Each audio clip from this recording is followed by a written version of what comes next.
Whosoever clicks this link, if they be worthy, shall possess the power to hear this podcast. I got you thinking you weren't worthy, huh? That's just poor writing. Fuck you, you white honky. What's going on, guys? We are back again, like every Wednesday. You'll be hearing this on a Thursday, but like every Wednesday, after hours here in Richmond, Indiana, at Comic Relief. We're just going to talk about everything comic book related as far as movies and comics. Josh is here with me. Hey, guys! Hey! That's like so I fucking old. love my 1998 reference. Yeah, bro. yeah. So let's make Before Justin was ever born.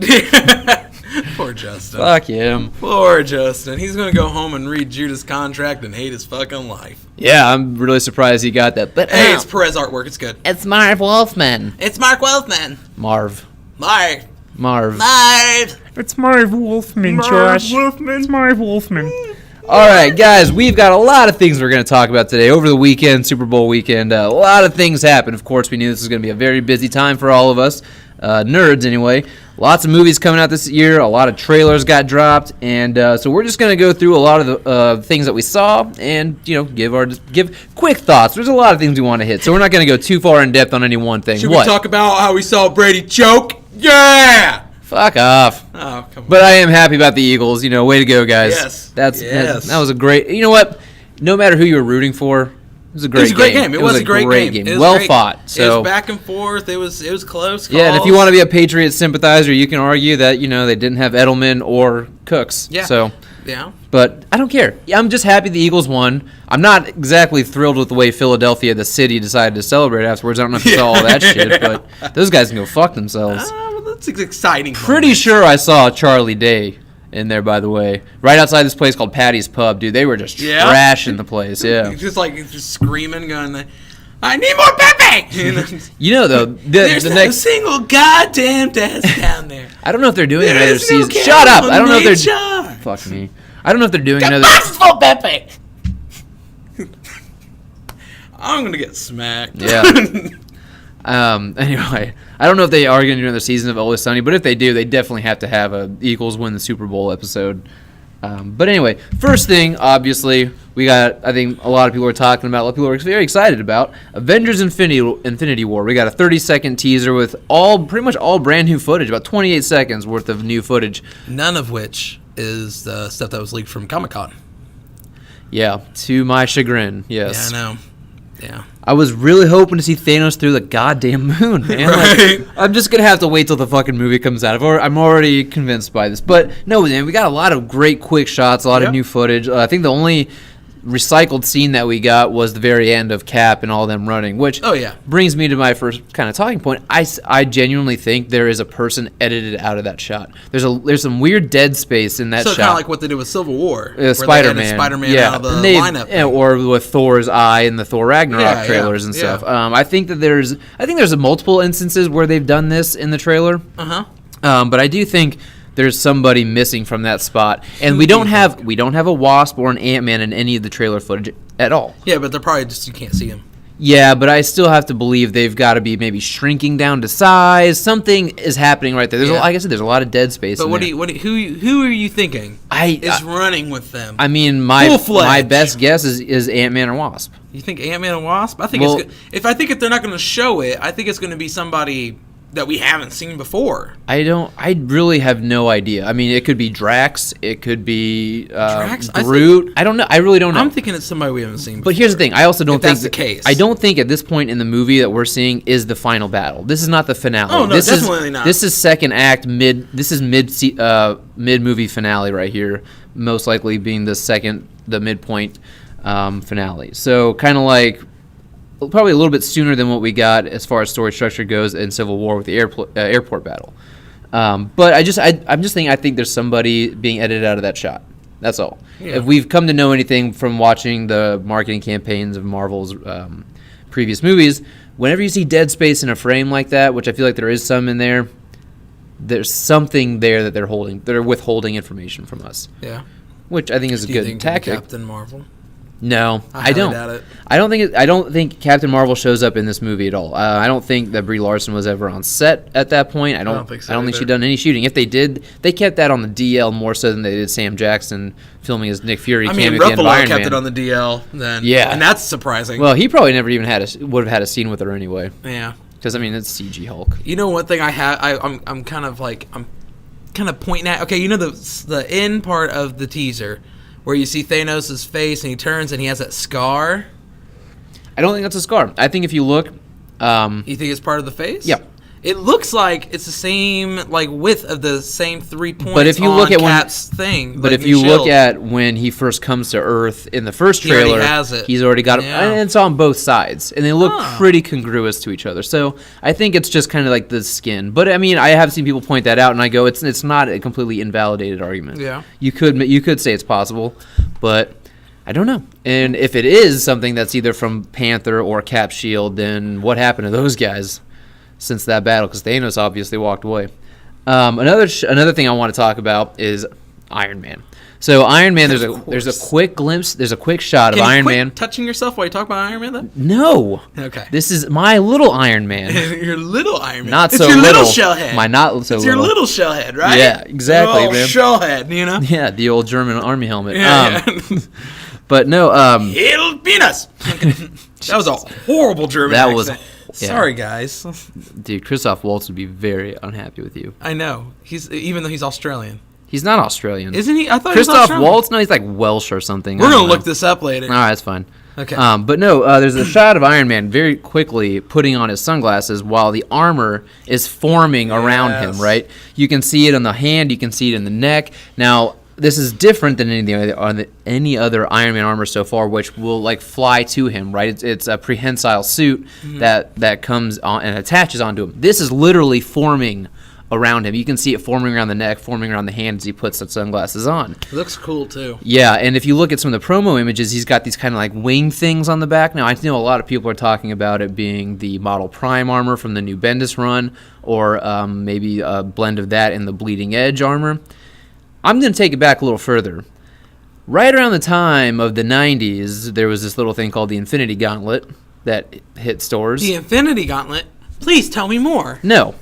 We don't have. This is not a fucking lecture here. But no, there was obviously the 90s happened, Infinity Gauntlet. Right after that, hits this thing called Heroes Reborn, which is critically panned, right? But Iron Man has this armor called the Prometheum armor, or the Heroes Reborn armor, whatever you want to call it, where it looks like it's got a lot of piping through it and stuff. And I mean, nobody liked this armor, but speaking logically, it is the most realistic looking of all the Iron Man armors because we kind of see the inner workings and stuff. Yeah. But if you remember, he's got two big exhaust pipes on his back that look very similar to what we see in the Infinity War marketing trailer for Iron Man. Now, in this suit, for one, he has to wear it because in the Heroes Reborn time, it actually keeps him alive. Like, all this pulmonary and cardiovascular, everything, he has to wear the chest plate at all times to keep him alive. But what this thing also does is it can absorb and redirect energy. Seems like something very useful for fighting Thanos. So there's that. I just want to point that out because there's a lot of people going, oh, it looks like it's the Bleeding Edge armor. Oh, no, I think that's the Model Prime. I'm going to go fucking original 20-some years ago and say it's taking a cue from Prometheum armor. So take with that what you will. There's a group of people that must really give a shit about Iron Man's armor. Yeah, as an Iron Man fan, we always try and go, what armor are they taking from the comics in order to inspire this look, right? And I mean, we did it for Spider-Man Homecoming. That was very much based, at least color scheme-wise and everything, off of the Ultimate Iron Man armor. So every movie we do this. Every movie I do this. Like, what Iron Man armor are they taking from? How many of you are there out there that's sitting there talking about this? You don't want to know how many of us there are. I'm assuming very little. There's a legion. There's a legion. A legion. A legion of one? A legion of doom. Ooh. Bitch. Now we're talking DC. Okay, anyways, any other shots that really stick out to you? There's a couple, with Iron Man flying in right around, Doctor Strange. That was cool. That was a sick fucking shot, dude. Was. I don't know who they're fighting the street, but I want to say it's somebody like Ebony Maw. I don't think it's Thanos, but I think it's like Ebony Maw or Corvus Glaive. We've already seen a quick Proxima Midnight. Or it could be, I think they're calling him the Cull Obsidian in this, the big dude which in the comics is Black Dwarf. Pretty sure that was his name. Yeah, Black Dwarf, because Supergiant was the other girl. So yeah, it's Black Dwarf. Obviously, they changed his name to be a little more PC, but could be him. We haven't seen any glimpses of him yet, but I've got a sneaking suspicion if you've got guys like Wong, Strange, and Tony, Ebony Maw is probably the guy you want to go up against for them. And I think Hulk, too, right? Well, it's Ruffalo. Yeah. Oh, Ruffalo. Well, I mean, it's Banner. But I also do think that when we see the Hulkbuster in the first trailer, I think it's Ruffalo in that. Like Hulk? No, I think it's Banner. Then why? Why because wouldn't he just be there's Hulk? something making him not want to Hulk out. I don't know. But I do believe that that's actually Banner in that, because in another shot, you see Banner, and there's the Hulkbuster armor sitting right next to him. Yeah. Like just the arm, yeah. So, I don't know. Could be. But any other shots? Oh, yeah, Spider-Man. So when he's on that big, giant death wheel looking thing in the sky. Off his mask. If you look, well, one thing, holy shit, is he high up in that thing. But two, in the first trailer, we saw him in the Iron Spider suit. In this one, when he's on that, he's in his Homecoming suit. So, see, I did not notice that. See, attention to detail, motherfucker. That's what I do. Yeah. But here's the thing, too. I've been trying so hard since Iron Man 3, the twist for the Mandarin got spoiled for me, to just stop digesting and analyzing this shit. But with Infinity War, I just haven't been able to help myself. Like, I'm like, what does it mean? What does it mean? You know, this is 10 years in the making. But I'm trying to keep myself in the dark. I'm trying, but damn it, I just watched this shit and I go, that doesn't look like you know. So anyway, but like what you said earlier, they're keeping a lot of stuff out. You know, they're. Oh yeah. So what if, because how high up he is, what if they edit it to make it look like he's just in his homecoming suit? Kind of like the Thor Ragnarok Hela looks like in the trailer. It's in like a city but he's street. actually in the spider armor suit, and the legs are out. No, that's another thing people have been talking about editing out. In the Iron Spider suit, he very well might have the legs out, but it's being edited out for the trailers. I mean, the Lego set's already kind of ruined that he is. Oh, I'm staying in the dark. Fuck you. I didn't go in. Okay, I did kind of. Yeah, I was about to say, you obviously went online, because I know you weren't just strolling through Walmart Lego section. I follow all these different comic book news Twitter accounts, and they post up this shit. Right. Anyway, but no, that's another thing I was thinking about, and I've heard other people discuss it, that Spider-Man, the legs on this Iron Spider suit have been digitally removed for those shots. See, and I'm thinking that's what, I mean, it could be that, because he's pretty high up, and it's kind of weird. Yeah, but in 1 minute we see, in one scene that we got from the first trailer, we see him in the Iron Spider suit. Mm-hmm. And in the next scene, this scene that you're saying, he's not wearing it. Well, I'm saying they either don't occur at the same time, so he ends up on these two wheel things 2 different times. Which is kind of weird. Or the Iron Spider suit has a very similar function as Tony's prehensile suit, and it can call to him and attach on. Yeah, I'm thinking on something here. So there. I'm thinking breaking out that Batman detective skills. Bringing out a magnifying glass. All right. I get the Stewie thing. Can we move on? Oh, okay. Yeah. Anyway, so then another shot I want to talk about is, I didn't really think about this too much until this trailer, but we saw Thor in that big forge thing holding it together, and he's screaming, and I didn't know what that was about. And then I realized I didn't know what that was about. I didn't understand what it was. I mean, I was like, I'll find out in the movie, but then I couldn't help it. I started thinking, what's he doing? I think he's actually creating either Stormbreaker, which we all know is Beta Ray Bill's hammer, or his Yarnbjorn axe. And because before that, we see him with Rocket. And who else other than Rocket, who is almost like a dwarf himself, also really good with technology and making bombs and shit, who else would you take with you to make a new weapon? Probably Rocket. Smart. Because that was one thing when, spoilers, when I was watching Thor Ragnarok, one of my friends told me, he asked me, he goes, so is he just not going to have the hammer anymore? I'm like, we can't have Thor without a hammer. Even if he does, even though he's not the god of hammers. I was about to say that same thing. Even though he's not the god of hammers, he's gonna have a hammer. He's got to have something. He's got to have a weapon. And that actually is a really good theory. I like that theory. Yeah, thank you. Yeah. Now I got to see his goat tooth gnasher. Yeah. See, the only thing is now if you're wrong, I'm going to be very sad. I'm going to be very bummed and upset. Yeah, I'm probably not going to be able to enjoy the rest of the movie. I'll be a little bummed out too. But I mean, we've seen concept art where he's got the big what it looks like his hammer axe Yarnbjorn. Yeah. But there's a part of me that wants it to be Stormbreaker instead, because it would just mean there's a Beta Ray Bill in the future. But see, the thing is, though, is we already know there's a Beta Ray Bill. Well, yeah, because of Thor Ragnarok, his head was on the thing. Yeah, his head was on the thing. But he might not have been Beta Ray Bill, who's been imbued with the, Odin Force. You know what I mean? He's just true. Beta Ray Bill of the whatever fuck. I can't ever remember the planet he's from. I can't either. I'm not a huge... It starts with like I can't remember. My Beta Ray Bill information. I do know that his fucking ship is called Scuttlebutt, though. I always thought that was kind of funny. Scuttlebutt. Hey, come here, Scuttlebutt. Oh, another thing, too. I want to start calling my car Scuttlebutt. Yeah, there you go. Mine's the Chariot. The Chariot. Chariot of the Gods. Chariot of the Gods. Yeah. Have you been looking for him? Have you been looking for God? Because I found him. He's right here. Yeah, I see. Yeah. That's when we lose viewers because like people's like, blasphemy. Fuck he this thinks guy. He's a god. I found God the first time I looked into a mirror. Of course, the white privileged male thinks he's a god. Okay. Hey man, I can't help the way culture and society has sculpted my worldview. Women and society. All right, I'm done. I'm not going on about this shit anymore. Goddamn god, don't it? They make me feel like a fucking predator anymore. But anyway. Well, you are. Yeah, true. Well, survival of the fittest, Darwinism at its best. No, but another thing I wanted to talk about was Stark is wearing a weird suit when he's not in the Iron Man armor, right? He's wearing that weird hoodie that obviously is... To me, it's not a fashion statement. It has something to do with his armor. I think so, because you also see him having like an arc reactor-like thing. Mm-hmm. I think that that's mostly just to it's probably housing... It might be a bleeding... Exactly, like a bleeding edge style. That comes out of there. Exactly, forms around him. Oh, another thing, too, that lends my argument to the Prometheum armor, is the shape of the arc reactor. It's not circular, it's not triangular. It's a little bit more, I don't know, like pentagonal or hexagonal almost. More hexagonal, yeah. Yeah, it's got like 6 sides. But the thing is, it's not a completely,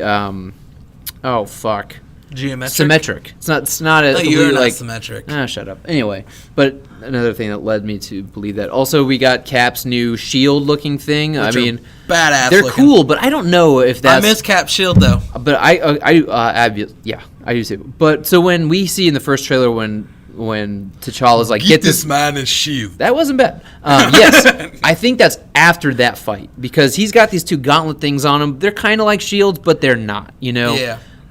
I think that he gets those, and then we get to fight, and then T'Challa's like, you need your shield. Yeah. Oh, another thing too, when Cap is like punching that Outrider, you see him does the hair flip and everything. Yeah. I think there's something being edited off of his arm there too. Maybe. Digitally removed. You think there's a lot of digitally removed I do. things? I think that they're really throwing us for a loop here on this. Did you think that they're like going like Marvel's sitting there going, you know what? Let's show people how you actually remove things off of scenes since they can't remove a mustache off of Who said that? I feel like I've heard that very recently today. I don't know. But Yeah, I know. Is there any other shots that stick out? Because right now they're not a whole lot coming to me. I did kind of think it was funny when we see the shot of Thor, Rocket, and Groot. Groot's being like a total teenager. He looks like he's on his little tablet or something, while Rocket and Thor like, holy fuck. Yeah. I mean, it was all pretty quick. I mean, we see Vision. He obviously looks hurt in the one. That's another thing. We see Vision, Black Widow, and Cap all together again. And we know Vision and Cap were not on the same side during Civil War. But if you look in the background, Vision does not have a stone in his head. I know. I noticed that. Yeah. At least it looked like he didn't have a stone. I don't know if he's supposed to. Yeah. I'm going to be curious to see how they have him being able to, be alive without the stone. But I never thought it was a crucial thing for his survival. Like, I never thought, if that stone's removed, he just ceases to exist. I've never thought that. So I just don't know. I don't know what it does to depower him or how it affects him to have it removed. But I never thought it just straight up kills him to not have it. See, I thought it just made him like I thought it was operating because like in the comic books, it's not a stone. No, it's obviously. Wonder Man. Wonder Man's soul. Well, it's his AI, yeah. Yeah. Well, it's AI modeled after Simon Williams. Yes. And so it wasn't really that before. I mean, maybe the stone is what just brings it to life, and the stone doesn't really need to be there. I think it was like the initial upload of AI, but now that it's all stored within his body, I don't know. Maybe it just takes his density shifting kind of thing away, or his ability to shoot out, projectile beam. I don't know. Or maybe he's just down, and maybe they take Quicksilver's in his brain, and they put it in the Vision, and then like Vision and Scarlet Witch are like, oh my god, and they start making out, and it gets really incestful, like off the Ultimates. If that happens, I'm not going to be very turned on. What, you're coming out with theories? I just needed to come out with that something. was a bullshit theory. It was really a bullshit theory. Yeah. I pulled it out of my ass at the last minute. But I had to. You're sitting here coming up with all these theories. You know I who look like might a fucking show up? dumbass, like a Dutch boy you with know his who thumb I think up his might ass. show up in this movie? Who? Vibe. Fuck you. Now you're crossing goddamn universes, and that's a one-way argument to me. I think like, he should be the villain. You of this know what? movie, You by might the as way. well just pull out a gun, motherfucker, because now I'm hurt and I'm about to attack. Like fucking jump on you like a fucking wildebeest. Like a wildebeest. Calm down, Cisco. Fuck you. Anything else that you need to talk about for Avengers? We've gone on for quite a while about it, but Yeah, we have gone on a lot longer than what we intended on. probably, yeah. I don't know. Maybe No more. Maybe, What else? Seriously. maybe Deadpool has the stones. Okay, to, so help Avengers Josh Brolin out on this War- one. Avengers Infinity War hits theaters May 4th. As you guys can see, we've skipped Black Panther. It comes out next week. We're all very excited. No more speculating on it. The reviews are out and embargo's lifted, so I don't want to talk too much about it. I just want to see the fucking thing. But again, today we also got a Deadpool 2 trailer release. The movie's coming out May 18th. You know, Josh, I'm going to let you take away the Deadpool trailer, even though I did see it first. You did see it first, and I only watched it once. I waited all day to watch it. Yeah. Because I was at work. Some people don't get to sit down and read comic books and watch trailers all day. Harder than it looks. Oh, yeah, it looks pretty damn hard. Okay, so we see the This guy Deadpool plays trailer. with piss all day. I do play with piss all day. Go ahead. Yeah, everybody's going to be like, what the fuck is that supposed to Don't mean? even explain it. I'm not going to explain it. Don't. I just want you to imagine. Okay, so we start off with the Deadpool trailer. You got some narrative by Josh Brolin with that, that A much very more serious-minded trailer Yeah. than we've seen from Deadpool. Yeah, and then he's talking about hurt and pain, and we see the teddy bear, and then all of a sudden we get a shot where we see Josh Brolin wearing a green sleeve where CGI was supposed to be in, Yep. and then you get Deadpool just comes in there and What interrupts. the fuck? Yeah. This is ass. Talking about how they can't afford to put the CGI in there. It's not like digitally removing a mustache. Yeah. And then we get to this the silly part of it. Yep. And we get to him reenacting the trailer with the toys and also referencing a lot of things, actually. Story? Toy Story. Reach for the sky. Activate regenerating powers. You don't say that. Yeah. But we also catch a couple of references from there. I mean, obviously, there's tons of little drops. He pokes at Justice League, and then he goes, "Hey, I got the stones to help you," and it like with the toys, Yeah. and then attacks Cable. But which you had a is- theory that they could be making fun of Infinity War. A little Oh bit. yeah, they're obviously doing it because the stones, like Thanos is getting Right. the stones to help him. Well, I don't know And exactly what they're doing with this movie, Same but actor plays Thanos and yeah, I mean, Deadpool. I didn't think I had to put that in there, but Well, just there for the are some layman. dumbasses out there Just that for will the listen to layman. this. If they've listened this far, they must be dumbasses. Yeah, probably. Yeah. This is not quality content. No, it's not. It's not funny. It's not informative. It's very informative. Just Uh, it's just not that comedic relief that I was hoping to provide. I'm gonna find a new anchor here soon, guys. Don't worry. fuck you. And then we get this little snap clips real fast. It goes real fast. It's kind of like our first teaser that we had. But we're seeing a lot more. We see a lot more action. We see a little bit more goofier Negasonic stuff. Teenage Warhead looks Yeah. pretty badass. She looks like she's more. She looks fucking badass. Yeah. Actually, we see him. Dopinder. We see Dopinder. We see him, Deadpool. Some fat kid giving the bird. Yeah. We see Deadpool, as I've been trying to say 3 times, and getting rudely interrupted by the host. Oh yeah, he's mooning almost. Like He's looking- mooning yeah. and he's looking in between his legs. on like a truck or something. yeah, too. he's like on a truck. Didn't see Colossus in this, but there was another little spot where Colossus is like groping somebody. But anyway, But we do get one scene. It's a real quick glimpse. You Oh, can't Vanessa's barely back? Yeah. And then Domino, we see her do some action. oh, Weasel's back too. No matter what happened with his TJ's, scandal in real life, they're like, hey, we're putting him in the movie. Yeah. And then in one scene, real fast. We Oh, get the this- blind chick is back. she can't aim the gun. Yeah. But in one scene, That's we just get. lazy writing, Josh. Are we done yet? Are you gonna give us anything? Okay, I'm gonna give you Say something. I'm gonna give you something. All right. It's called My Dick in Your Ass. Okay. This is getting really gay. Yeah, it's getting super gay. Okay. All right. All right. So in one scene. Okay, in one scene, it's just a real quick glimpse. We see Deadpool leading some kind of team on a plane. You see Domino, and you see a couple other people. We have no clue who they are. One of them looks...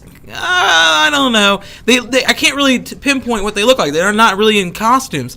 But it looks like this could be maybe a hint at our... Hydra Bob? X-Force team. Oh, maybe. Yeah, there's talks about an X-Force movie. Josh Brolin's, all about that. And it looks like it could be a little tease onto an X-Force team. Yeah. Granted, there's a bunch of... X-Force team. And then we also see a clip with Cable, clearly in Deadpool's apartment, and it's obvious that he's hunting down Deadpool.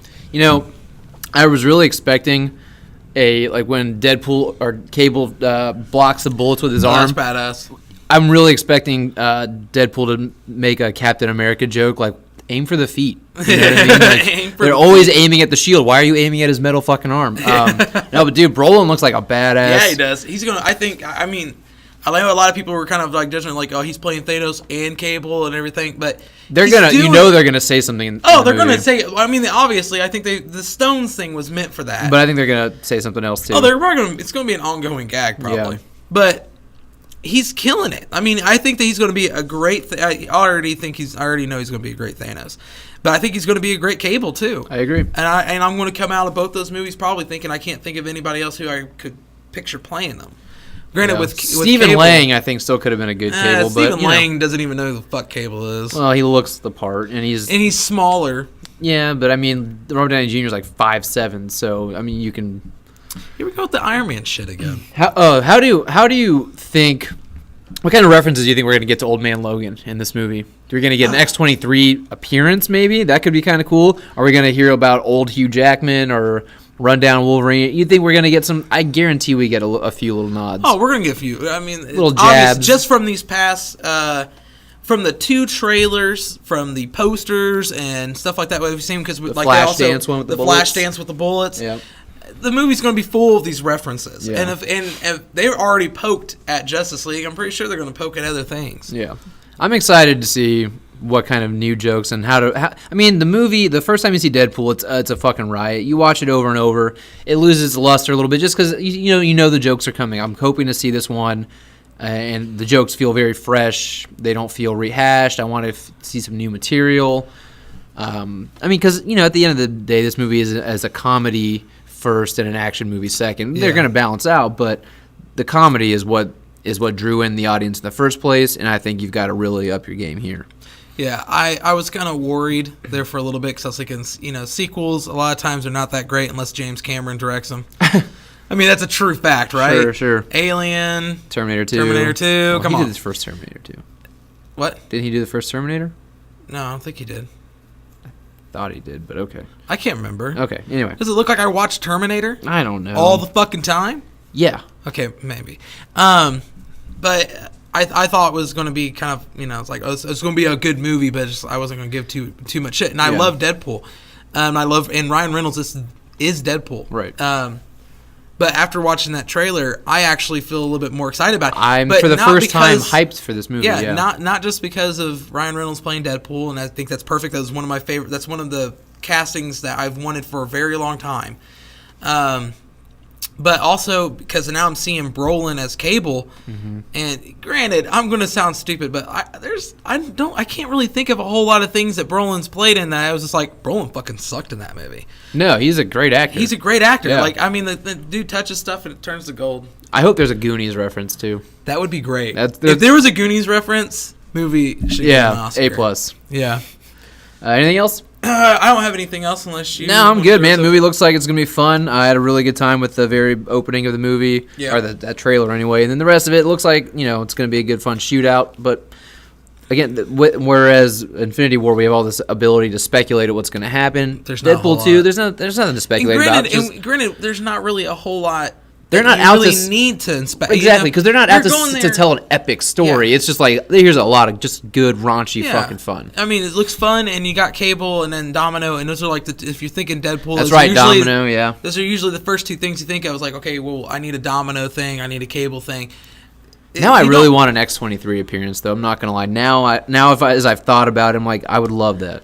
She already was in one Radar movie. She was such a badass, dude. She really was. And I don't think she would have any problem cussing. So imagine a fight scene with her and X-23. Dude, like could you imagine? And Deadpool. It was like, could you imagine Deadpool's reaction to getting his ass whooped by a 9-year-old chick? It'd be great. That'd be awesome. It'd be great. It would be, yeah. Okay. Anyway, I am getting hyped up. This is the first time I felt hyped for Deadpool 2. Yeah, you know, I mean, it's like I know the movie's coming. I know I'm gonna go see it. Now I'm actually excited about it, but still not Infinity War level excited. Well, of course. I mean, I think that was 10 years in the making, and we've been like teased about it since day one. Since 2012, when we first got our first glimpse of Thanos. It's like dating a girl when you're in like middle school. Dude, I've had blue balls for 6 years for Thanos. Yeah, exactly. That's how I feel. You just keep hardcore making out, and she keeps putting her hand on your lap, and you're kind of like, okay, little over the pants handy. But she won't finish it. But yeah, and it's not even like really a handy as much as she's just kind of feeling around and seeing what's going on there, because she probably never seen a penis really before, and then so she keeps teasing you, and then you keep asking like, hey, maybe tonight. And what happened to you in your tonight. Past? She's like, not tonight. It's not a good night. And then like the one time that she's about to, her dad comes home from work, catches you guys in the bedroom, and he goes, hey, you guys want to come outside and watch this new episode of Lost with me? And then you go, fuck. And then this has gotten so specific. I know now that I'm hearing a personal story, and I want to move on from it because I don't want to hear how this ends. All right, so it finally came. Deadpool, at home by yourself in a bathtub with suds and a rubber ducky. Fuck you. It wasn't in a bathtub. It was in my own bed. I'm not a fucking nasty ass motherfucker. Why is there a fucking rubber ducky in your bed? Okay, let's go on to the next subject. All right, Deadpool 2 coming out May 18th, guys. Next thing that we got, another fucking trailer, guys. Jessica Jones trailer. Jessica Jones season 2 hits Netflix March 8th.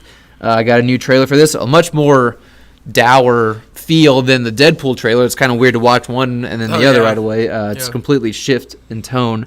But, the few things that I've got written down here as far as notes go, the things that stood out to me were, one, she never fucking smiles through this trailer. It's Jessica Jones. Not once does she smile. That's what she doesn't smile. She's at Josie's bar from Daredevil. Yeah. Thought that was kind of cool. She says there are others like us, because you can tell she's digging into her origins and her past, on how she became who she was. Yeah. They even say you died. These powers were a side effect to bring you back. So that's going to be interesting to see what that plays out. Who these others are. We get a little bit shot of Hellcat whooping some ass, because she even mentions that she's going to need a sidekick. Exactly. Trinity says she needs a sidekick. We get a lot of flashbacks. There's no smiling, and then another thing that I thought was interesting. No smiling. Yeah, I literally had that written smiling. down. No smiling is literally written down. Why is that bugging you so much? Because I'm like, this looks so fucking depressing. It is depressing. It is, but her parents died in a car wreck. She clearly died, and like they were experimenting. Okay, clearly now we know. That's not clear. Like. That's what they said. Anyway, they brought her back. The one thing that another thing I noticed is there's absolutely no indication of Luke Cage making a crossover. Right, she's even having sex with a guy in purple paint. That's what I thought. I couldn't tell. It definitely was. They not were Luke definitely Cage. banging it out. Well, he's still kind of banging around with Rosario Dawson, I guess. But I mean, right? Yeah. So that's kind of what I gleaned from this. We know that the clapping at the end. We already know it's Kilgrave. Whether he be a what gave it away? Just knowing the purple lighting. No, it was more knowing David Tennant shot for this series. I was going to say on the my purple part. lighting that glows. I'm colorblind, motherfucker. I have to take context clues. You don't know shit. So Jesus Christ. I'm a certified This is red. I'm a certified retard because I can't see all the colors. This is blue. I hate you. But no, there's gonna be a lot of flashbacks in this, and for me, that's not my favorite storytelling device is the use of flashbacks. So we'll see. I mean, in some sense, this is going to be more of an origin story than season 1 was, Yeah. But I think it's going to be good because it looks like it's going to go to the roots of Bendis' Jessica Jones storyline. Right. With her being more of... We're not seeing her so much be this, superhero still. We're seeing her be more of a detective. But now, instead of working other cases... She's going to be working on her own case. Well, she's also just being absorbed by whoever that Asian guy is. I don't know who he is. I was like sitting there trying to pay attention to his tattoos. Yeah, I got such a rapey vibe from him. Yeah, I like that. But I don't know. I'm not gonna try and speculate too much on this. Personally, I've seen these Netflix shows dip in quality since season 2 of Daredevil. Punisher was pretty good, but it did lag a lot in the middle. But Defenders wasn't great. Iron Fist, hot mess. Luke Cage had a solid first 7 or 8 episodes. I'm hoping we get a good season 2 out of Jessica Jones, because I really did enjoy the first season. Well, you already know I have a boner for Jessica Jones. I think everybody who listens to this, we get about an average of 50 views now, and I think all of the 50 of those people know. Like, the one thing they know about Josh is that he just loves Jessica Jones. Yeah, and vibe. Like, he would have a gay 3-way there. Yeah. In different dimensions and all kinds of stuff, because vibe is pretty powerful. Well, I mean, he could make your dreams come true, dude. He can vibe you straight into Jessica Jones' apartment, and 3 of you guys can just party it up. He can vibe me into her vagina. For all of 15 seconds. But anyway, I don't know. You counted last time? I was actually being generous. You kept counting? You kept the stopwatch going and everything? I was being very generous. You're welcome. Ladies, Josh is a 15-second kind of guy. Only with you. Oh, well, I'm special. Yeah. But anyway, that hits March 8th on Netflix. If you like season 1, I'd say check out season 2. I know I will be. I don't know if I'll be doing it, 3 a.m. when it hits on Friday, but I'll be checking it out. I will. It was easier when I lived in California because it would be midnight. So I could get, till 3 a.m. I had 3 episodes under my belt. Now I'm like, I don't know about that. But anyway, moving on. Ant-Man and the Wasp. We got an Ant-Man the Wasp trailer. I can't remember this. I don't think this was a Super Bowl ad. I think it came out before the Super Bowl. It came out before the Super Bowl. Yeah. Because it was something that we could have talked about in our last one, but we didn't have enough time. Well, we were doing the... Phase 1. DC Phase 1, right. Yeah. So this one, dude, a lot of fun. I like the music choice in it. We get quick glimpses of Ghost. I thought that was cool. It looks like there's a blend between the new and the classic look. Yeah, I'm so pumped about them using Ghost. Oh yeah, I still would have used him for an Iron Man 4. But, and that's... Hey, it's cool. It's cool. I'm glad. I'm excited to see it. It's a good character because the character's it's character industrial sabotage type character. It's going to be pretty cool. Pym, we get to see Pym shrink that building down, turn into a little carrying case. Thought that was cool. Wasp running on the blade was neat. I like to see that they did put a little bit more gold in the suit. You can see that there's on the highlights. What else? We got Ant-Man. I love the fact that this looks like it's continuing straight after Civil War. Right. Like, you have the first Ant-Man movie where he's spending the whole time trying not to get in trouble, and then after you get the first movie, after we have our first movie with him, first thing he does is something illegal, and he gets caught, and he's under house arrest. And he's got the ankle bracelet, which I love because no one knows he's Ant-Man. He can just shrink right out of that thing, and he'll never get in trouble. You know? He's just got to make sure he's back to the house and click back on real quick. But I'm excited for this movie. It looks like it's gonna be a fucking riot, dude. That big, Hello Kitty Pez dispenser was a neat little trick. It's a lot like the Thomas the Train Engine gag from the first one. Yeah. But no, as you were talking about, I personally do think that this movie takes place before Infinity War, as far as the Marvel timeline goes. Yeah. Because there's no way, unless at the end of Infinity War, history's rewritten, and that didn't happen.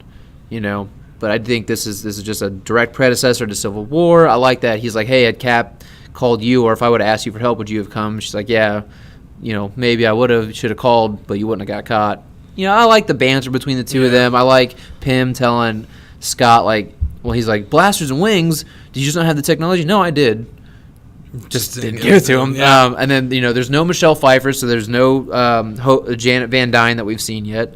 Well, that's kind of a cool thing to kind of keep close to the chest. And another thing, okay, so this wasn't in the trailer exactly, but if you take that image of Ant-Man and Wasp standing next to each other, and everyone's talking about how it looks like a dick. Yeah. Okay. No. It looks like a yes, a wasp and an ant head. Yeah, I thought that was ingenious. I did too, because honestly, had you not pointed that out to me, I would have never known. But at the same time, subconsciously, your mind just interprets that image and goes, yeah, there's something very buggy looking about it, right? Yeah. But when you actually take the time to realize that's actually the head of a wasp. You can see the antenna on Ant-Man. You can see the antenna on the shoulders. It's beautiful how it's done. It is really cool. Because you don't when you look at it, you don't think about it. You don't really see it. Exactly. But when you focus on it, then you see it. Yeah, and now I can't unsee it, and I fucking love that. I'm like, what a great attention to detail. But it's almost like a Doctor Strange optical illusion at the same time. I dig it. But not a whole lot of things to glean from this other than it's going to be a lot of fun. I think and the first one was a lot of fun. It was a big surprise hit. I know we were talking about it when we were predicting, Ant-Man the Wasp. I said this thing was probably going to hit, I think, 80 to 85 million opening weekend.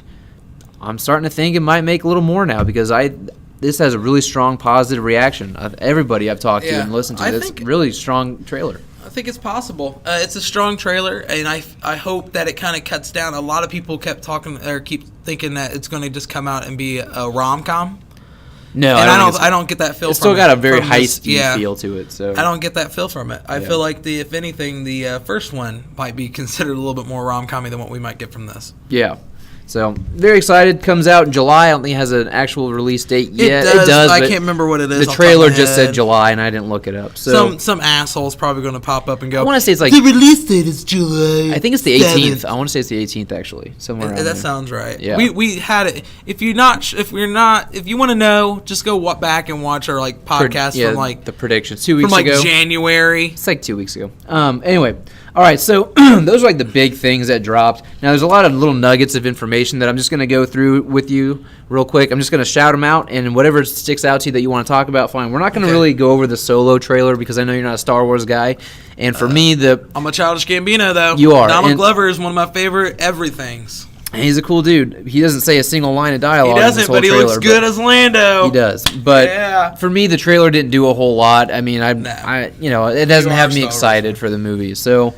but anyway, let's go through a couple little nuggets of information that have come out, and whatever stands out, let's talk about it. So Zachary Levi tweeted out his photo of him in the suit as Shazam. Obviously, we don't see it, but it has officially started production.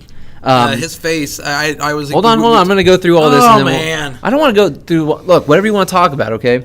You go ahead through. Game of Thrones writers Benioff and Weiss are writing the new Star Wars trilogy. John Krasinski has been cast as Peter Parker, the voice of Peter Parker, into the Spider Universe. The Disney Fox buying out Fox deal actually may not be a done deal just yet. Comcast throwing a hat in the ring. Exactly. Bendis, we know, is now writing Superman in Action Comics and his own original content, as well as a Man of Steel 6-issue series. A Venom trailer is supposed to hit tomorrow, as in Thursday, with Tom Hardy's Venom. So anything that sticks out to you? Okay. I'm just going to give little quick points here. Zachary Levi, I was kind of against. I didn't see why they would pick him as Shazam. After seeing that picture, I don't know what it is, but his face, he looks like Shazam. I can see it. I've never been against casting. I know you wasn't. I know. That was one thing that me and you bumped our heads on. Yeah. I do think is interesting, though. I hadn't really thought about this much. David Sandberg, the director of the movie, his two big credits are Annabelle Creation and Lights Out. This guy is known for horror films, kind of like James Wan on Aquaman. I don't know what he has done or showed the DC execs, or I guess Warner Brother executives, to make them think he can pull off a Shazam movie, but it's got me a little hesitant, but also intrigued. I mean, I want to like this Shazam movie. I really do. But this guy being a horror director has me scratching my head a little bit. That's the same with me with Aquaman. I don't really give a shit about that movie. I don't either. But I'm kind of interested in seeing, I think visually it could be cool. Visually, the Aquaman would be cool. This one, I just don't know. Because I don't think that Sandberg has a distinct visual directorial flair style. So not with those movies. But I will say Annabelle Creation was better than Annabelle, if that means anything, but still nothing to write home about. Other things that you mentioned, John Krasinski talking for Peter Parker and Into the Spider-Verse. Sign me up. I'm cool with that. Fuck yes, dude. Yeah. I mean, Jim from The Office? No for Captain America, but yes for that. He was actually recently, I think, on Jimmy Kimmel, one of the things, talking about how he was when he was being, looked at for the role, he put on the Captain America uniform and it was like, oh wow, this is cool, and then he sees Chris Hemsworth walk by and he's like, nope. Yeah. I was like, that's really cool. Yeah. No, I think that's a perfect casting, voice wise. I think he'd give it. Oh yeah, perfectly. I think he's gonna be that's a great Peter Parker casting, and something I would have never thought of, which is what I like. The Disney not buying the Fox deal. This is okay. So this is interesting. Here's an interesting gambit play here on Comcast part, right? And it's actually in Fox's best interest. So Disney, we all know that Disney and has offered for $54 billion to buy Fox's assets. Yeah. And then, apparently it was announced. Now they're going through all the legal red tape. Should be announced some point around June of next year, right? That it's completely done. All assets have been transferred. Now, here comes Comcast, who was originally in the bidding war, who either dropped out or whatever, has come back with a counter offer for Fox to put in. Now, this is interesting because Fox has everything to gain, and Disney has everything to lose, and Comcast has nothing to lose. They're basically trying to bluff. And the way I'm looking at this is they're trying to bluff Disney into blowing more money as a competitor on these Fox assets with no intention of buying Fox. I think they're just trying to get Disney to pump out more money. There's something going on behind the scenes here. I don't know what it is. The Murdochs over at Fox talking to Comcast, going like, hey, put in a bid. But the thing is, if Disney backs out and Comcast has to buy it, now Comcast is in actually a great position, but Disney does not get any of those assets. And I'm like, this is just a really interesting behind the scenes, monetary deal that you don't ever hear about. Yeah. And so I'm like, what's going on? Because I don't know.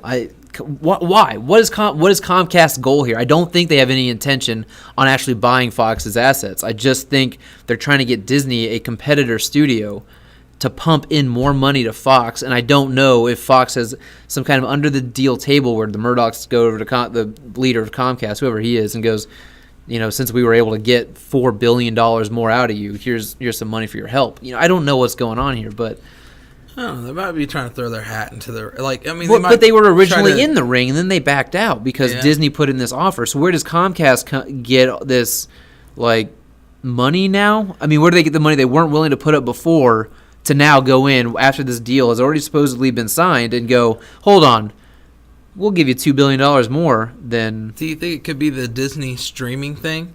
Because if Disney does their own streaming and it gets that's what they are really, really, when they do that, and then if they also own Fox, like they can have all kinds more additional stuff on they're beefing up their playlist, and then that means less people are gonna.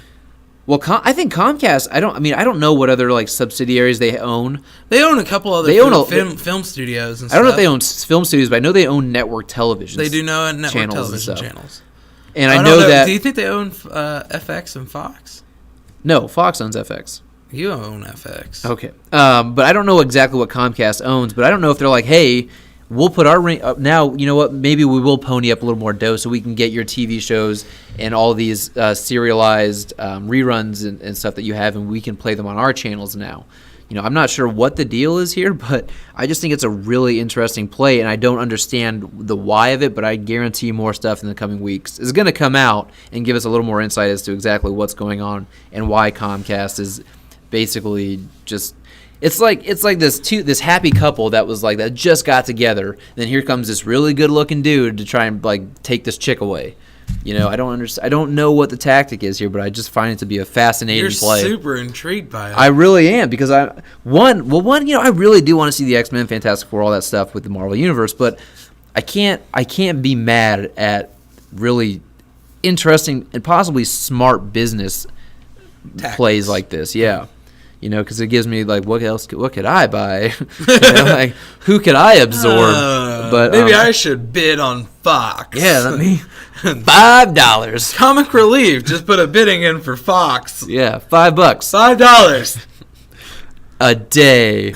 A day. I'm willing to sponsor this third world child of a studio. But no, it really stands out to me. It's very interesting. I like it. I don't know. I'm really curious to see how it plays out. That's all. Well, you're really intrigued by that. While you're really intrigued by that, I'm really intrigued by Bendis. And I'm glad you want to bring this up. Yeah, Bendis, they announced exactly what he's writing. He's writing Superman. And Action Comics. And his first debut is going to be in Action Comics 1000. 1000, yep.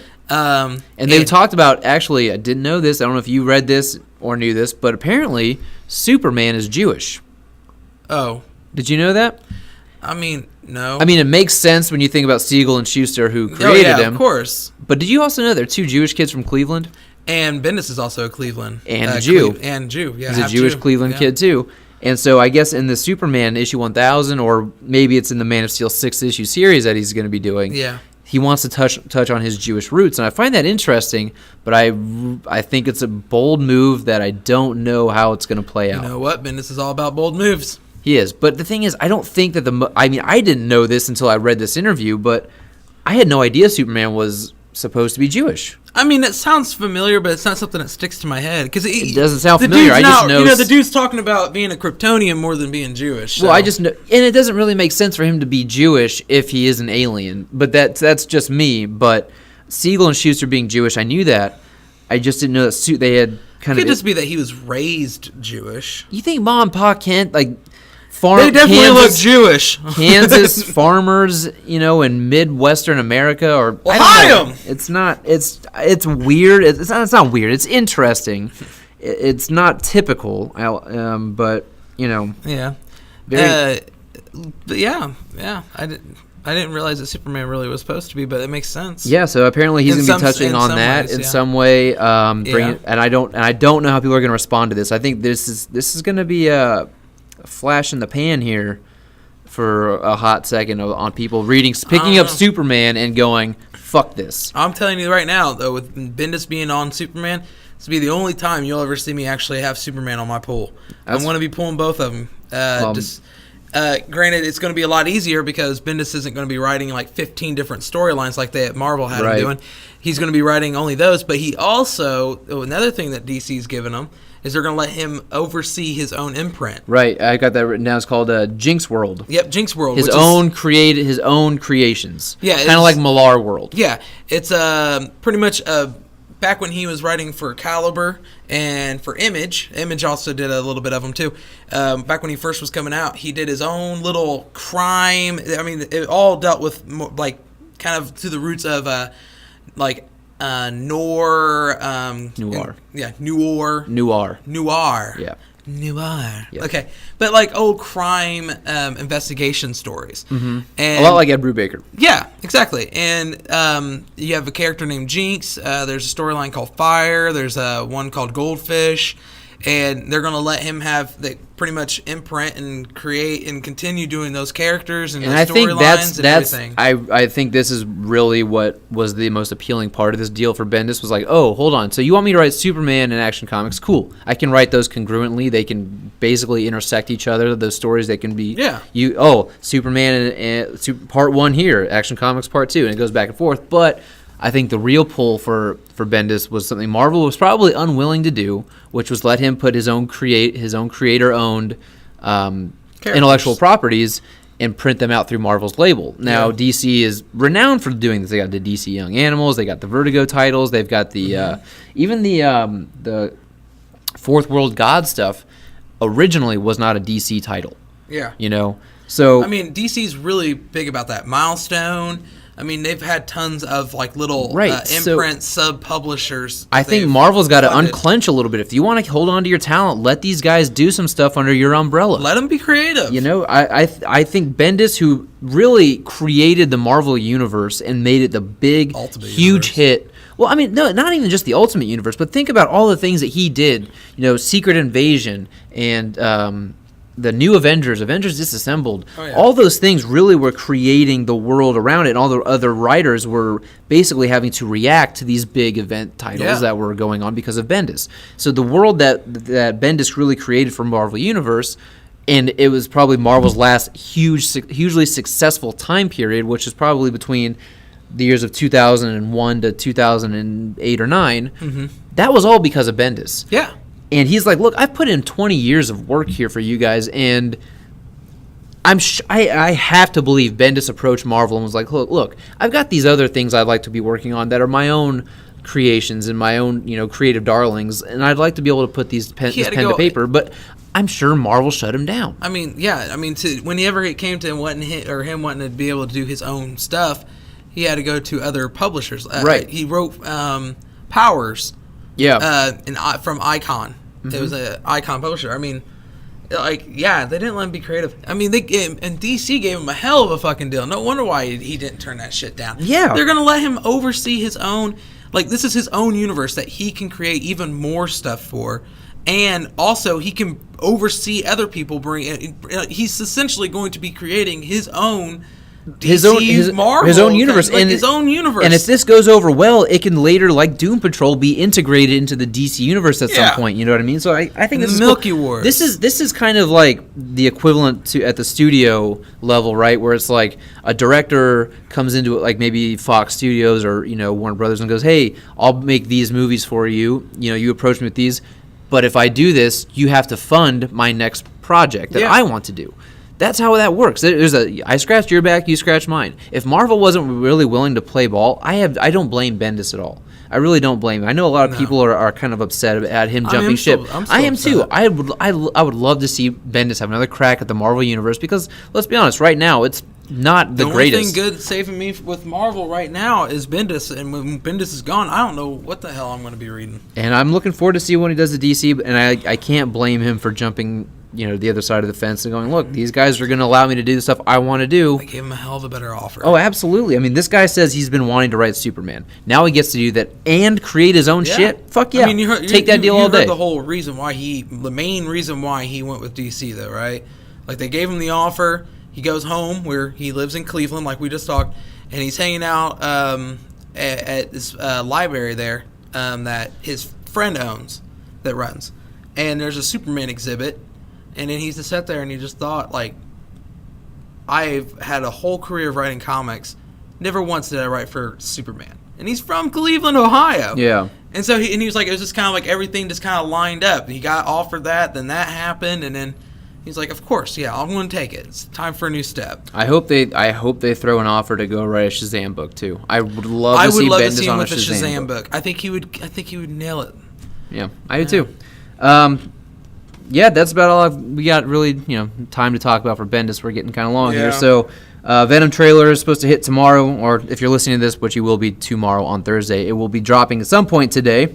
And they released the poster today. Yeah, nothing special to look at. I mean, it's a teaser poster. So, all right, so let's move into our last little segment here. Is what are we reading? Oh, what are they reading? All right, we'll work on it. We're gonna workshop that one. Okay. All right. Yeah. So last week you wanted to talk about Jessica Jones, the Flash annual, the 5th issue of Phoenix Resurrection, Defenders, and then I wanted to talk a little bit about Iron Man. But I've read pretty much all of this stuff except Jessica Jones. So go on, Jessica. All right, Jones. I'll just give a little rundown. For starters, with the Jessica Jones, this is Bendis' last issue. No, Bendis actually has 2 more issues. Okay. The last issue that he's doing is actually going to be like a little celebratory goodbye for him, even though they already announced a female writer for Jessica Jones to take over. Yeah. The main reason I love, like we already, Bendis, Jessica Jones, all that stuff's good. I love it. I'm not going to keep going on that. The main reason why is because the whole storyline is about this story arc right now is about Purple Man coming back. Purple Man's been gone. He's funny been how dead. that works, huh? Yeah, and but it's really interesting concept because he's coming to Jessica Jones, and you think it's going to be for one reason, but really I don't want to spoil too much just in case somebody wants to read it. But he's actually coming to her for help. For help. Interesting. For a certain other reason, and it's really good and it's really interesting. Dysfunction. Yeah, he does. He can control everything but his penis. But his blood flow. But his blood flow. So it's a really good book. I really highly suggest it. It's very, it doesn't really feel like capes and cows, and that's one thing I really enjoy about it. Yeah. Flash Annual. We both can talk about that. Yeah, I really dug this Flash Annual, man. I mean, too. It's setting up the Flash War, which we know is supposed to be the next really big event in the Flash universe. It's not just like, from my understanding anyway, it's not just this small, maybe 4, 5, 6 issue arc, but it's going to be something that completely just radicalizes the Flash comic as we know it, and it's going to leave a lasting effect, which I think sounds cool. But, you got Wally. And the artist is so good that you can honestly tell who the character is without them saying. I don't even want to talk about that. That's not even, I'm not even amused anymore. But no, you got Wally, who still hasn't revealed who he is to Iris. We saw him do it to Magenta, and then she went fucking nuts. Which is a good kind of indicator to him. I probably shouldn't do this to Iris. I probably should keep my fucking mouth shut. Yeah, even though Barry's sitting here trying to force me to fucking do it. We're getting time jumps between the past and present, or the present and the future. In the future, in the Flash Museum, things are changing, and there's this whatever the syndicate they want. It's the aftermath of the fight with Reverse Thawne, Flash. which Thawne. Iris killed Thawne, and then we get the whole whatever you want to call this little rogues gallery of the future. We got like Commander Cold and Golden Guardian and Mirror Monarch. weird little alterations what was in the name. Heat Wave one? A Heat Stroke. Heat Stroke. Yeah. So, but they're going to go after Iris West. That's basically where we leave off, and we find out at the end it's Hunter Zolomon, who's also better known as Professor Zoom. Spoilers. Whatever. It was last week's issue, so. But I love the cover. I love what it's setting up. I'm very intrigued, and this is supposed to take. You being a huge Wally fan, OG Wally. Yeah, OG Wally. I love Wally. So I'm really excited to see what happens. I mean, this all has to, in my opinion, start leading at some point to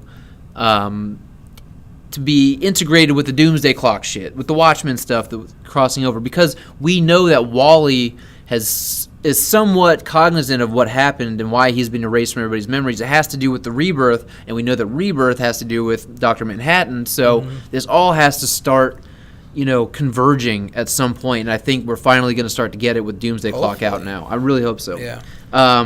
Issue 5 of Phoenix Resurrection, best issue of the entire series. Yes, loved it. Great. It was great. I love the little Scott Summers.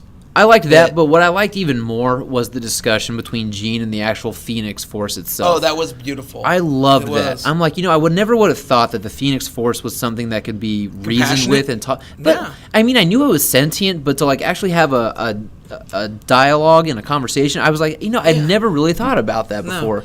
I love the way it looked like a little bird at the end. Looked like a small little bird in a palm. And then also with a lot of these storylines, you get this idea that Phoenix is this vengeful, destructive force, and you really realize that it's actually more of a it's a life and death force. It causes death, but it also encourages more life. It's just more about it seems to be more caring of Jean and wanting to protect her. You're right. Yeah, absolutely. That's a good call. And it's just it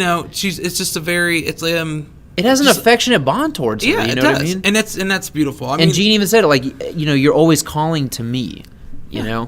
No, I really dug that. I really did too. I thought it was definitely it was worth reading the whole series. I was Absolutely. kind of the second and third issue it was getting rocky. And then the last issue hit, and I'm actually really excited about reading X-Men Red, which I have read. Last week I also read Iron Man. Did you find out he's adopted? One of the last issues of Iron Man by Bendis, and one of the things I really love is every time that they cut back to Doom, because Doom is still the infamous Iron Man. Every time they cut back to him, it's Maleev doing the art the way they did in Infamous Iron Man, and so that anytime you see Doom, it's Maleev's art, and we get to see what Doom's up to. And I'm really waiting to see how this comes full circle with Tony. We see Riri Williams is having all her armor actually confiscated because Tony's no longer there, and they think that it's actually Stark property, so they're confiscating her armor. And Tony is having really weird flashbacks, but we also don't know exactly where he is. We don't know what kind of mindset he's in, what he's doing. He's in the old classic armor, and I'm really, really excited to see. So I'm kind of behind on Iron Man because I really don't give a shit about Iron Man. Okay. I do, but I don't. So Tony is back. Mm-hmm. Well, he was never dead. He was just in he was in a coma. Comatose state. Yeah, right. I didn't know that he actually. He broke out of that thing. He broke out of that hyperbaric tank. Why can't they just leave somebody dead? Don't kill Tony Stark. Granted, Tony Stark was comatose. He wasn't dead, but come on. But the thing is, nobody knows where he is. Nobody can find him. And even his AI that he programmed to be part of Riri Williams' stuff doesn't know where he's at. Friday, the AI doesn't know where he's at. His birth mother's looking for him, and he's having all these flashbacks and kind of grappling with the fact that he's not part of the actual Stark lineage. And then you get this really, really good back. Wait a minute, the Stark lineage. Okay, so it just says about him being adopted. Yes, and then so. But there's a good conversation in there between Tony and his dad because he's having these weird, lucid. His biological father? Can I? I'm gonna smack the shit out of you, dude. His adopted father. With Howard Stark, and there's just a good conversation happening between the two of them, and I really like. And then I just want to see at the end, Tony has to have some kind of plan because he's basically dying right now. Yeah. But he's in his suit for, I don't know if it's life support or it's just a comforting thing for him, but he's bald, he's got no hair, he's he just looks god awful and he looks sick. I just want to know what happens. He's like he looks a lot like Jane Foster. I was going to make that reference. God he looks a lot like Jane Foster from Thor. But anyway, I'm excited to see where that goes. I really dug that issue last week. Defenders, I know you want to talk about that. We're talking about a lot of Bendis shit here. But. Well, I mean, like I said earlier, like the only good stuff to read is the Bendis shit. Defenders was really good. It's not completely true, by the way. Jason Aaron's Thor run's still really good. Okay, whatever. But Defenders is one of my favorite storylines that's going on right now with Marvel. It deals a lot with Diamondback, and he's trying to be the new Kingpin. This issue, they finally take him down, but you find out that he's actually not really the guy who's up and going. Hammerhead's actually come back from the dead. He got killed. Yeah, and he's in the new Daredevil series too now. Yeah, but you find out it's actually another character. I'm not going to say who it is because I care about spoilers. Yeah, I don't know how I feel about who it is because it's been a pretty solid book. I don't know how I feel about who it is though because it's a really random pick. It's not if you've read a lot of the Dark Reign era stuff. Yeah, but at the same time, it's like it's just not a character's presence that I'm like, oh shit, he's back. It's just like okay, him. One of my favorite things about the Norn Stones. That's about the only thing I'll say. Defenders, one of my favorite things about it was the beginning. They do these little intros to kind of give us a synopsis of what happened. And Deadpool does it one, Deadpool usually does it with his comic books, but this one they did the same kind of thing, and it's Jessica Jones, and she's talking about Misty. She's talking to Misty, kind of giving her a heads up what's going on. But then you get one panel where you get Bendis. Did you see that? No. There's a panel in the very beginning where the cops are arresting a guy in the background, and he says a little something. That was Bendis? Yeah, it's Bendis. No shit. Bendis is getting arrested. I didn't put the two. He says something. I can't remember what it was. He was making some kind of joke. But then he blows up or something, right? Yeah, the place gets blown up by a girl who was using the drug the drugs that is being spread out that gives him superpowers, but then kills him. Yeah. Yeah, okay. But that's another book.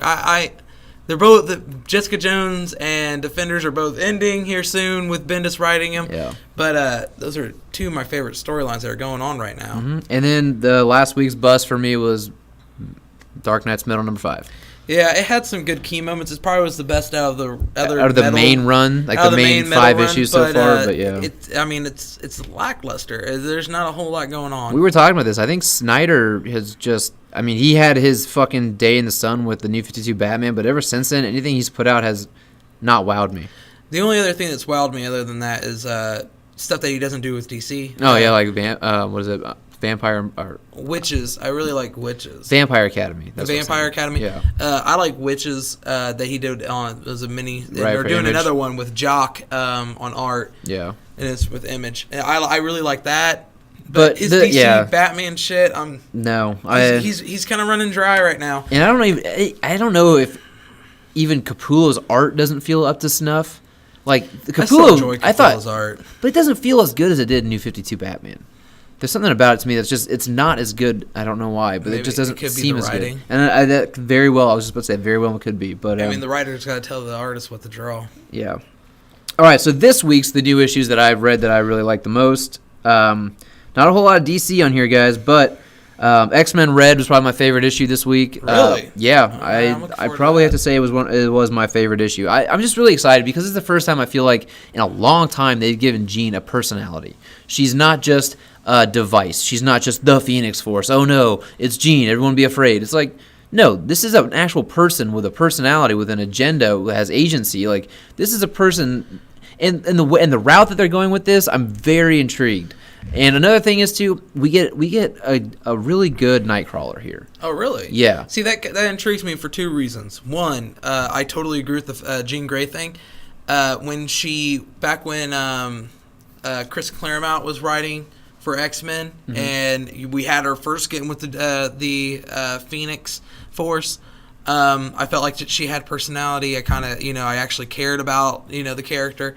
The Claremont run. Yeah, in the 80s. Yes, it's been a long fucking time. Yeah, but ever since then, I feel like, I mean, granted, she's been dead. But everyone's like spooked by Jean Grey's appearance, and now it's just like, no, she's alive and she's a person and she's doing what she needs to do. And see, that's great. And the thing what I like is that it seems like the route that they're going here, it's almost uncharted territory, I think, for the X-Men, in the same sense that when Daredevil tried to make vigilantes being able to testify on the stand legal, it's just something that, like, why didn't anybody think about this before?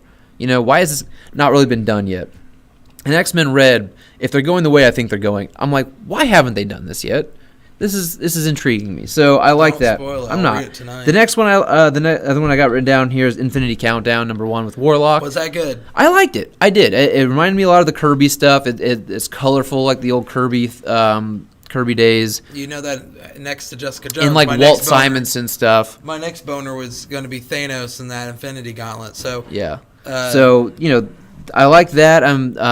We get Kang back, which I'm always happy to see, because I know this Infinity stuff it's perfectly timed for Infinity War to come out. But when you get a character like Kang, who you're not going to see in the movies, it's just like, thank you, bring somebody in the comic books that comic book fans know, not the movie fans. Yeah, that's one thing that always kind of bummed me out, because you're not going to see Kang in any of these actually movies. they give a nice little brief background and history to Adam Warlock. One thing I will say I never knew was that he was an artificial intelligence. I didn't realize that. Yeah, so I thought that was kind of neat. I knew he was created, but not right. Like, but the way they talk about him as being an AI, and he didn't really have a soul until he got the soul gem. So I'm like Vision. A little bit. Yeah, So, like Vision in the which movies. could maybe tell us a little bit about Vision's destiny in the movie. The next one, Rogue and Gambit. The first issue, I was like, this one I really liked, but it's because it's the interpersonal connection relationship between Rogue and Gambit. Like, there's just a really good back and forth between these two. I haven't seen Gambit written this well in a long time. Really? Yeah, and so I'm just like, you know what? This is great. I like the back and forth between the two of them. It works really well for me. And the last issue was the Jetsons. Jetsons issue 4, I believe. No one's going to give this thing a chance. No one's talking about the Jetsons, and that's fine. I get it. Because I liked the Flintstones book so much, I was like, I want to try the Jetsons, give it a look.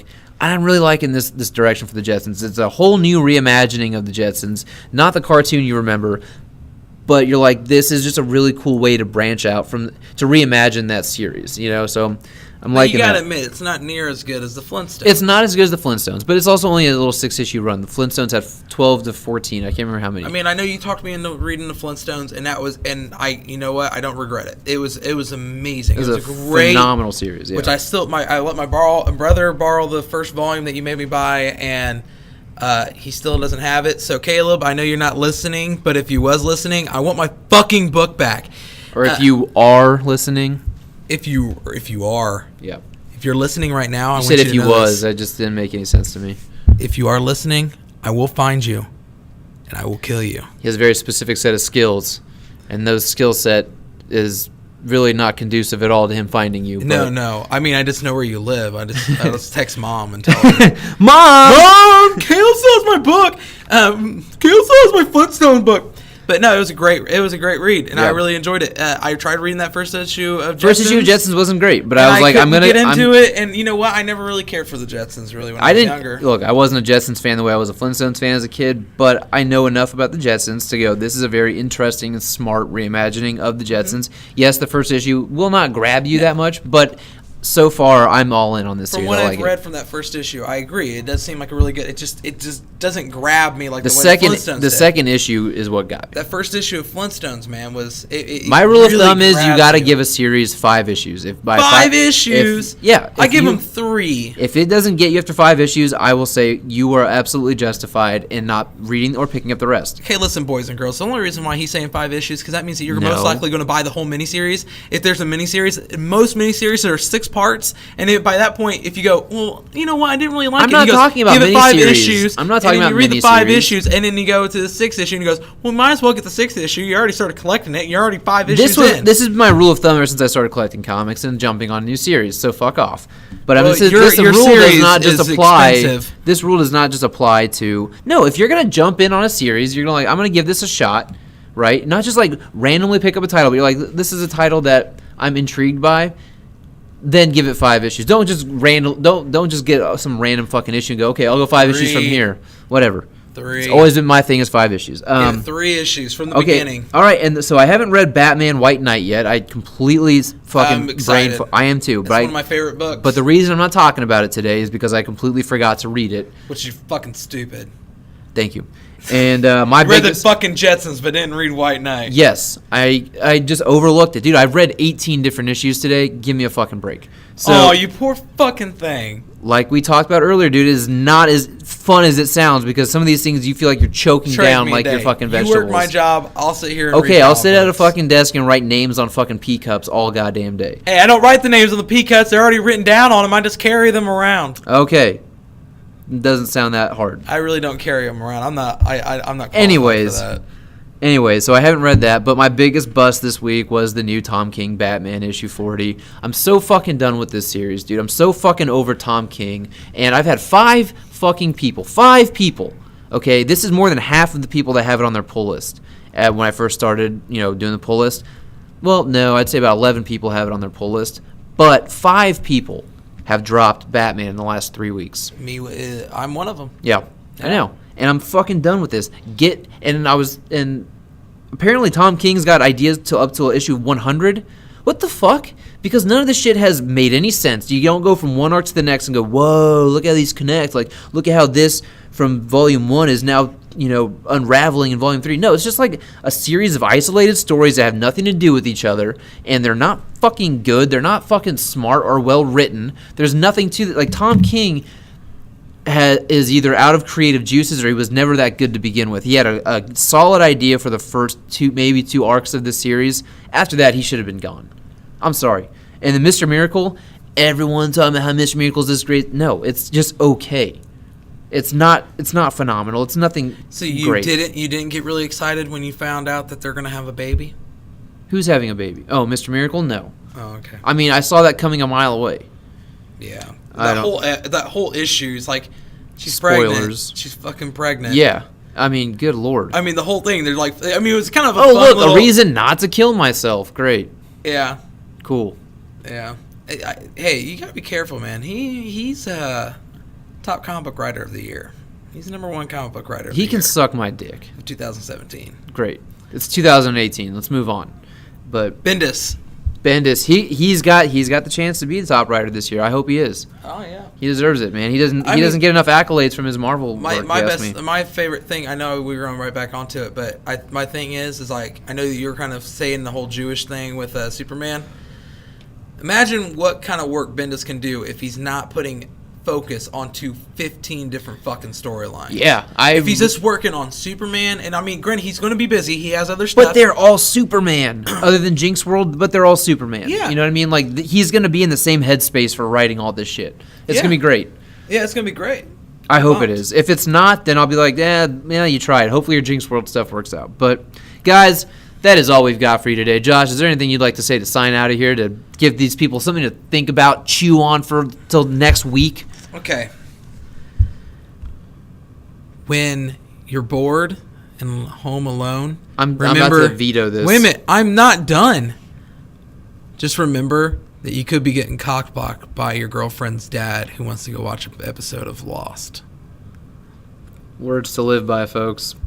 Live by them. All right, so guys, we got an idea in the works. Hopefully we can get 5 people together. I'm having a hard as shit time getting schedules to mesh up. But what I want to do for the next one is I want to have a fantasy film draft, kind of the way it would work for a fantasy football draft, but we're going to do it with movies.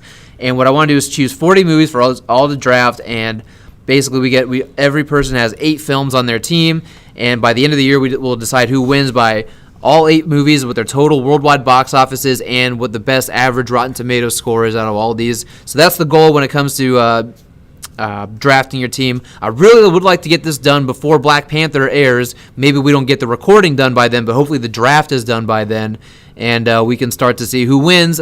I've got 4 people who are willing to go. I'm looking for a 5th right now and trying to get all these schedules to mesh up. But hopefully you can look forward to that next Wednesday if we really, start grinding this thing out. But that is all we've got for you guys today. Thanks so much for listening.